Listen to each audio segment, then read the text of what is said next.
في الألحان والحاجات دي بتقف. برافو عليكم، أشكركم. إيه رأيك في التماثيل التي بدأوا يضعوها في بعض الأماكن؟ الكنيسة القبطية الأرثوذكسية لا تعتمد التماثيل، إنما تعتمد الأيقونات. تمثال فيه بعد ثالث فيدي إحساس بأن فيه إله موجود. فكرة التماثيل مرفوضة علشان إنها بتجسد حاجة موجودة.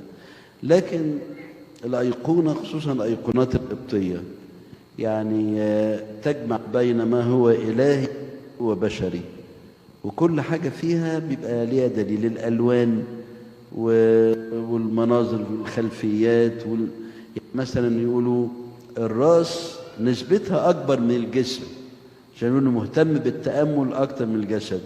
العينين واسعة عشان البصيرة الروحية. الودان صغيرة عشان يسمع قليل، أو البق صغير عشان ما يتكلمش كتير. ده مرة بسأل واحد من المتخصصين، كانوا فرنسيين هم، بقول له أنا شايف لونين أخضر في الأيقونة. قال لي لون منهم يشير للموت ولون يشير للحياة.